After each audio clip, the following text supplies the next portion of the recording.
우리 고린도후서 12장 9절 말씀 우리 함께 암송해 봅시다. 나에게 이르기를 시작. 나에게 이르기를 내 은혜가 내게 족하도다. 이는 내 능력이 약한 데서 온전하여 짐이라 하신지라. 그러므로 도리어 크게 기뻐함으로 나의 여러 약한 것들에 대하여 자랑하리니 이는 그리스도의 능력이 내게 머물게 하려 함이라. 고린도후서 12장 9절 말씀. 아멘. 여러분, 어제 본문부터 41장까지 인간의 노력과 이성과 지혜로 해석할 수 없는 고난의 문제에 대해서 엘리바스도 빌닷도 소발도 또 엘리후까지도 다 실패한 그때에, 해석하기 어려울 그때에 내 힘으로 이 문제가 풀 수 없음을 직면하고 깨닫게 됐던 그때 주님이 개입하셨다라고 제가 말씀드렸습니다. 그리고 어떻게 임재하시고 개입하셨다고 말씀하셨어요? 말씀드렸습니까? 폭풍우 가운데 하나님께서 개입하셨다. 이 폭풍우에 폭자도 끝내면 안 되는 욥에게 폭풍우 가운데 하나님이 임재하시고 좌정하셨다. 욥을 겁주려고 그렇게 비바람과 폭풍이 몰아치는 그런 과정 가운데 하나님이 임재하셨습니까? 아니에요. 욥을 깨닫게 하시고 욥을 정신 차리게 하시고 주저앉은 그 자리에서 일으키게 하기 위하여 폭풍우 가운데 임재하셨어요. 그래서 너는 대장부처럼 그 앉은 자리에서 일어나라 라고 얘기하셨다는 거죠. 여러분, 우리 교회가 또 제가 사람 눈치 보지 않고 선명하게 또 담대하게 하나님의 복음을 선포하고 하나님의 사랑을 보여주는 교회, 우리 목사님 되기를 위해서 여러분 기도해 주십시오. 하나님의 말씀이 선포되고 하나님의 진리가 담대하게 전해질 때에 그곳에 하나님의 역사가 일어나고 죽어있는 자들이 살아나고 하나님의 영광을 온전히 드러내 보여주실 것을 믿습니다. 그런가 하면 누구에게 나타나셨어요? 친구들에게 안 나타나셨어요. 욥에게 나타나셨어요. 왜요? 하나님의 관심은 욥에 있으니까요. 하나님의 관심은 고난당하는 그 사람에게 관심이 있어요. 그래서 고난당하는 자는 절규하죠. 하나님 살아계십니까? 하나님 도대체 어디 계십니까? 하나님 언제까지 침묵하시렵니까? 이렇게 질문하고 이렇게 하나님을 원망해요. 그런데 말씀은 우리에게 뭐라고 이야기해 주십니까? 하나님은 고난당하는 그 사람에게 관심이 있다라고 우리에게 말씀해 주고 있어요. 고난에 관심이 있는 것이 아니고 고난을 보고 한마디씩 그렇게 선비질하는 그 사람들에게 관심 있는 것이 아니라 고난당하는 그 당사자에게 관심이 있다라는 겁니다. 자, 저는 어제 본문 1절을 통해서 세 가지를 여러분과 함께 나눴고 사실상 어제 본문 4절부터 18절까지 그리고 오늘 본문 19절부터 오늘 38장의 끝절까지 같은 맥락으로 계속해서 하나님이 욥에게 질문하시는데 어제 본문 4절부터 18절까지는 어제 설교를 하지 못했습니다. 그런데 4절부터 18절까지 본문이나 오늘 본문 19절부터 끝절까지 41절까지 본문이나 다 같은 맥락이에요. 하나님이 계속해서 욥에게 질문을 하고 있다는 거죠. 여러분, 어제 본문 한번 펴보셔요. 4절에 보시면은 내가 땅에 기초를 놓을 때 네가 어디 있었냐. 하나님께서 6일 창조하실 때 몇째 날에 땅을 창조하셨습니까? 셋째 날에 땅을 창조하셨거든요. 그 셋째 날에 네가 어디 있었냐라고 물어보시는 거예요. 여러분, 인간은 몇째 날에 창조하셨어요? 6일째 창조하셨거든요. 땅은 셋째 날에 창조하셨고요. 그러니까 땅에 기초를 놓을 때 욥은 고사하고 욥의 조상인 아담은 어디 있었습니까? 존재하지 않았습니다. 없었어요. 그러니까 하나님께서 고난당하는 욥의 가장 중요하고 관심된 질문이 뭐냐? 지점이 뭐냐? 왜 내가 이런 고난을 당해야 됩니까? 라는 왜라는 문제인데, 하나님은 욥에게 무엇을 질문하고 있어요? 너는 누구냐? 라는 것을 질문하고 있어요. 너는 그때 어디 있었냐? 너의 존재는 무엇이냐? 라는 것을 질문하고 있다는 거예요. 우리는 인생을 살아가면서 하나님께 기도할 때, 하나님 앞에 나아갈 때 어떤 질문을 해요? 하나님, 왜 이런 일이 있어야 됩니까? 하나님, 내가 왜 이런 일을 해야 합니까? 하나님, 왜 나한테 왜 이러십니까? 이렇게 왜라는 질문을 하는데, 주님은 우리에게 어떤 질문을 하신다고요? 너는 누구냐? 라는 질문을 하신다는 거예요. 우리는 why? 라고 질문하는데, 주님은 who? 라는 질문을 하신다는 거예요. 여러분, 주님이 귀가 없으셔서 동문서답 하시는 겁니까? 주님이 우리의 마음을 모르시기 때문에 엉뚱한 반문을 하시는 겁니까? 그러니까 who라는 질문을 하시는 주님이, 어제 본문에도 보세요. 5절에 여러분 펜 있으시면 한번 동그라미 쳐보세요. 누가 그것의 도량법을 정했는지 할 때 누가 동그라미. 그 다음 9절, 누가 그 줄을 그것 위에 띄웠는지 할 때 누가 동그라미. 6절도 보세요. 그것의 주추는 무엇 위에 세웠으며 그 모퉁이 돌은 누가 놓았느냐, 누가 동그라미. 8절도 보세요. 바다가 모태에서 터져 나올 때에 문으로 그것을 가둔 자가 누구냐 할 때 누구냐, 동그라미. 그리고 오늘 본문에도 보세요. 25절에 보세요. 누가 홍수를 위하여 물길을 터주었으며 누가 동그라미. 26절에 누가 사람 없는 땅에 사람 없는 광야에 비를 내리냐, 누가 동그라미. 28절에 보세요. 비에게 아비가 있느냐, 이슬방울은 누가 낳았느냐, 누가 동그라미. 29절, 얼음은 누구의 태에서 났느냐, 누구의 태, 동그라미. 공중의 서리는 누가 낳았느냐, 누가 동그라미. 36절에 보세요. 가슴 속의 지혜는 누가 준 것이냐, 누가 동그라미. 술탁에게 슬기를 준 자는 누구냐 할 때 누구냐, 동그라미. 37절, 누가 지혜의 구름에 술을 새겼느냐, 누가 동그라미. 누가 하늘의 물주머니를 기울이겠느냐, 누가 동그라미. 그리고 오늘 보면 마지막 구절 41절 보세요. 까마귀 새끼가 하나님을 향하여 부르짖으며 먹을 것이 없어서 허우적거릴 때에 그것을 위하여 먹이를 마련하는 이가 누구냐. 여러분, 오늘 본문, 어제 본문, 사람은 하나님께 why? 왜 이런 일이 있어야 됩니까? 라고 질문을 하는데, 예수님은 우리에게 뭐라고 반문하세요? 너는 누구냐? 너는 누구냐? 라고 이야기하신다는 거예요. 너는 누구냐? 21절에 보세요. 하나님이 욥에게 뭐라고 얘기하냐면, 네가 아마도 알 것이다. 네가 그때 태어났으리니 너의 횟수가 많음이니라. 무슨 얘기예요? 너 그래도 살 만큼 살았잖아. 너 한번 대답해봐. 너 인생에 대해서 그래도 알 만큼 알잖아. 너 한번 내 질문에 대답해봐. 여러분, 욥을 위로한답시고 찾아왔던 친구들에게 하나님은 누구시냐? 그분은 권선징악, 선은 권하고 악은 징벌하시는 하나님이다 라고 이야기할 때 욥이 뭐라고 친구들에게 답변했어요? 야, 내가 니네보다 하나님 더 잘 알아. 하나님은 이런 분이시야. 하나님은 이런 분이시야. 이렇게 다 얘기했어요. 욥이 하나님에 대해서 모르는 게 아니에요. 욥이 무식한 사람이 아니에요. 욥은 당대 석학이에요. 가장 지혜로운 사람이에요. 그런데 하나님이 욥에게 물어보시는 거예요.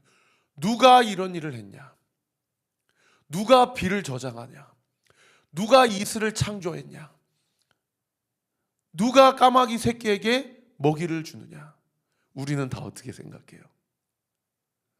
아유, 우리 남편이 그래도 일하니까 우리 가정이 먹고 살지. 내가 그래도 오늘 일 안 하면 우리 처자식들이 먹을 수가 없잖아. 그러니까 일해야지.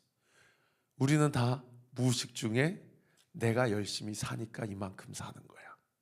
내가 오늘 일 안 하면 우리 가정은 못 먹고 못 사는 거야. 이런 생각을. 그런데 하나님께서 거창하게 구름의 창고를 만든 분은 누구냐? 이슬은 누가 낳았느냐? 이 31절에 보세요. 묘성, 삼성. 이 묘성은 황소자리, 삼성은 오리온자리거든요. 32절에 북두성은 북두칠성이에요. 거창하게 저 별자리를 수놓은 분은 누구고 거길 매달아 놓은 분은 누구며, 그리고 그렇게 꼭 거창하게는 아니더라도 39절에 보세요.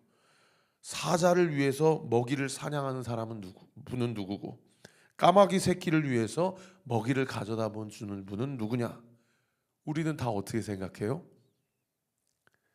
까마귀 새끼 어미가 지렁이라도 그렇게 먹여주니까 까마귀 새끼가 사는 거지. 사자 어미가 그래도 먹이라도 잡아와서 먹이니까 그래도 사자 새끼들이 사는 거지. 이렇게 생각하는데 성경은 뭐라고 얘기하냐? 그 사자 새끼를, 그 까마귀 새끼를 먹이는 분이 누구냐는 거예요. 지혜로운 욥 앞에서 하나님이 누구를 물어보시는 거예요?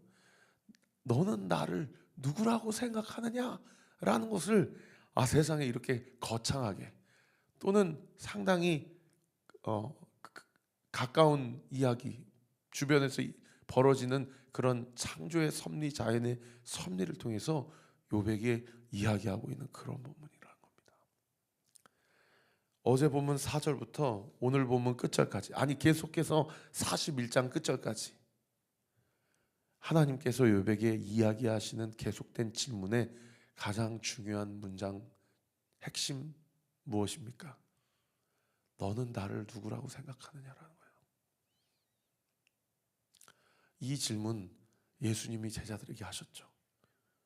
너희는 나를 누구라 하느냐?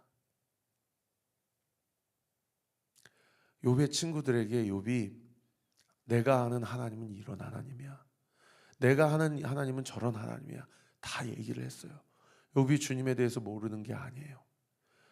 우리는 이렇게 말씀을 통해서 하나님을 알지만, 여러분 욥 시대에는 말씀이 없었던 시대입니다. 욥은 모세 이전 사람이에요. 그러면 욥은 어떻게 하나님을 알았어요? 욥은 자연의 이치를 보면서 하나님도 알았지만 자기의 인생의 횟수가 더해지면서 하나님에 대해서 알아갔어요. 그러니까 그 지식과 그 이해는 얼마나 가변적이고 얼마나 한계적인 이해고 지식입니까? 그죠? 그러나 우리에게는 어떤 은혜가 있어요? 너무나도 척박한 은혜가 있습니다. 우리가 말씀을 붙잡고 우리가 말씀을 깊이 있게 알아가려고 할 때에 우리는 주님을 너무나도 정확하게 알 수 있는 은혜가 우리에게 주어졌어요. 그래서 우리 주님이 이 새벽에도 나에게 나는 누구고 너는 누구냐 라고 물어보실 때 우리는 분명히 주님 앞에 대답할 수 있어요. 하나님은 나를 만드신 분이며 하나님은 이 모든 피조 세계를 창조하신 분이십니다. 나는 피조물이며 나는 주 앞에 철저한 죄인입니다 라고 우리가 대답할 수 있는 이유가 이 말씀 때문이라는 겁니다. 사랑하는 성도 여러분, 왜 나는 이러한 고난을 겪어야 됩니까? 왜 우리의 가정은 이 모양 이 꼴입니까? 왜 내 인생은 왜 이렇게 살아갈 수밖에 없습니까? 왜 이것이 나에게 내가 젊어져야 될 운명 같은 것입니까? 우리는 끊임없이 고난 앞에 하나님 앞에 그렇게 질문하지만 하나님은 우리에게 이렇게 말씀하신다는 거예요. 너는 누구냐? 그리고 너는 나를 누구라 하느냐? 여러분, 우리가 함께 교회를 세워가면서 이 질문에 오늘 고백보다 내일 고백이, 올해 고백보다 내년 고백이, 그리고 지금 고백보다 주님 오실 날의 그때 고백이 주님을 더 온전히 알아가는 은혜가 있게 되기를 우리 구주 예수 그리스도 이름으로 축원합니다. 오늘 아침에 통로에 그렇게 담배꽁초가 많아요.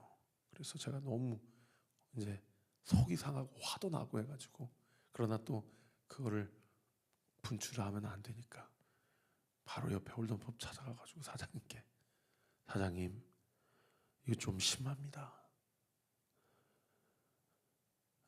같이 쓰는 공동 건물이니 좀 직원들 교육도 좀 해주시고, 이렇게 복도나 화장실에 담배꽁초가 많은 거 이거 좀 덕이 안 됩니다 라고 제가 연신 고개를 수그리면서 좀 부탁 좀 드리겠다고 그렇게 말씀을 드렸거든요. 근데 이분이 이제 민망하시고 저한테 미안하기도 하니까, 이분은 저는 한 번도 그렇게 부르셔도 된다고 허락한 적이 없는데 동생 하세요 저한테. 동생.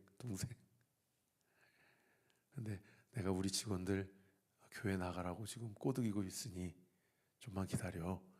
지난주도 한 명 갔지? 이번 주도 또 보낼게. 또 그러시는 거예요. 근데 제가 그 말씀을 드리고 아유 예 감사합니다 하고 교회로 들어왔는데, 앉아서 설교 준비를 하면서 그런 생각이 들어요. 저는 담배꽁초를 좀 공중 도덕과 또 이 법을 좀 지켜달라 그렇게 부탁을 드렸는데, 이분은 그것 때문에 미안하기도 하겠지만, 이분이 생각하는 이 목사의 가장 큰 니즈가 뭐라고 생각하시는 거예요? 한 명이라도 교회를 더 전도를 해가지고 교회 부흥시키는 게 이 목사의 소원일 거야 라고 생각하니까, 저만 보면 제가 A라는 걸 얘기하는데 그분은 꼭 저한테 B라는 걸 얘기하는, 그 B라는 얘기가 뭐예요? 내가 한 명이라도 더 보낼게 이 얘기예요. 그러니까 제가 사무실에 앉아서 잠시 기도를 하는데, 아니 직원들 보내지 마시고 사장님이 오시면 좋은데, 예? 사장님이 오셔서 예배 드리시고 믿음과 신앙을 갖게 되면, 그러면 직원들은 자연스럽게 또 복음 전도도 되지 않을까 그런 생각이 들더라고요. 그런데 제가 그분께 교회 한번 나오세요, 예수님 믿으세요 라는 얘기를 안 한 게 아니거든요. 저는 A를 얘기하는데 이분은 B로 받아들여요. 저는 예수님을 구주로 영접하세요 라는 이야기를 하는데, 세상 사람들은 그걸 어떻게 받아들여요? 이 사람이 자기 사업을 확장하고 교회를 부흥시키기 위해서 나를 끌어들이려고 하는구나. 더 나아가서 나는 못 가더라도 누구를 보내면 이 사람이 나에게 고마워하겠지. 이게 세상 사람들의 원리예요. 자신들의 사업의 원리로 저를 보는 거예요. 교회를 이해하는 거예요. 저는 오늘 아침에도 다시 한번 생각했어요. 여러분, 우리 교회 한 교회 잘 된다고 그게 하나님 나라랑 무슨 소용이 있겠습니까? 우리 교회가 최 목사 설교 잘하고 목회 잘한다고 해서 사람이 많이 모이는 게 세상의 원리로만 내 안에 그 생각이 가득 차 있다면 그것이 하나님의 영광과 무슨 상관관계가 있겠습니까? 여러분의 직업, 여러분이 가지고 계신 가정관, 내 자녀관, 내 인생관, 이런 것들에 대한 고난의 문제로 인해서 내가 주님 앞에 나아간다고 한다면, 여러분 그 고난의 문제가 주님이 나를 통해서 행하게 하시는 그분의 섭리와 계획, 그것과 무슨 상관이 있겠어요? 오늘 아침에 다시 생각하게 됐어요. 우리 교회 잘 되고 우리 교회 부흥되고 우리 교회 자립하고 이런 것에, 이 세상의 것에 목매이는 목회하지 말아야 되겠다.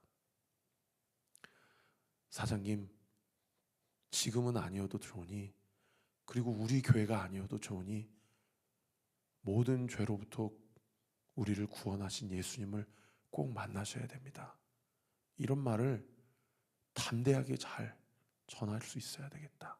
그리고 그 말에 합당한 삶이 무엇인지를 내 인생을 통해 보여줘야 되겠다. 그것이 전도구나 라는 생각을 다시금 하게 됐어요. 사랑하는 성도 여러분, 여러분도 그렇게 사십시오. 기도하겠습니다. 하나님 아버지, 오늘 이 아침에도 우리에게 말씀해 주시니 감사드립니다. 내 인생 이 땅에서 잘 먹고 잘 사는 것이 하나님과 무슨 상관이 있습니까?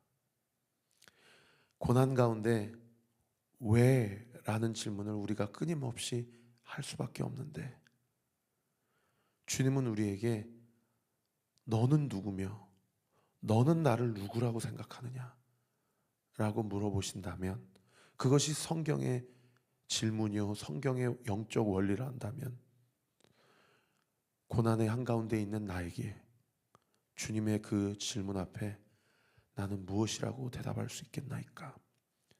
오늘 이 아침에도 아버지 하나님, 이 말씀이 우리의 인생의 초점을 맞추는 영적인 나침판이 되게 하여 주옵시고, 그 하나님께서 일러주시는 대로 우리 사랑하는 성도들 오늘 하루도 사람 눈치 보지 않게 하시고, 세상 사람들이 생각하는 기준과 관념과 체계 안에 그렇게 우리의 인생이 평가받거나 그렇게 판단되어지는 인생이 아니라, 하나님 앞에서 우리의 삶이 온전히 또 분명하게 평가받고 진단되어진다라는 것을 기억하고 두렵고 떨린 마음으로 오늘 이 하루도 하나님께서 원하시는 대로 살아가고, 하나님이 만나게 하시는 분들에게 주께서 나에게 행하신 일들을 삶으로 나타내 보여주는 저와 우리 모든 온리교회 성도들을 되게 하여 주옵소서. 그럼에도 불구하고 주님 기도합니다. 이 아침에 우리 사랑하는 성도들의 간절한 간구와 기도를 주님 들어 응답하여 주시고, 아버지, 우리 사랑하는 배윤수 집사님 그 병상에서 일어날 수 있도록 주께서 치료의 광선을 온전히 비춰 주옵소서. 대문이 닫힌 가정이 있습니다. 아버지 하나님, 전 성도들이 함께 기도하고 있으니 대문이 열리고 하나님의 기적을 경험하고 체험하는 놀라운 역사 있게 하여 주옵소서. 감사드리고 살아계신 예수님의 이름으로 기도합니다. 아멘. 지금은 우리 구주 예수 그리스도의 은혜와 하나님의 사랑과 성령 하나님의 교통 충만하심이 주신 말씀 붙잡고, 오늘 이 아침에도 하나님의 질문 앞에 말씀을 통해서 우리에게 가르쳐 주시는 해답을 가지고 오늘 이 하루도 당당하게 살아가고 전적으로 순종하며 살아가기로 결단하는 우리 사랑하는 온리교회 모든 성도들 머리머리 위에, 우리 교회를 위해 기도해 주시는 모든 기도의 동역자들 위에 지금로부터 영원토록 함께 하시기를 간절히 축원하옵나이다. 아멘.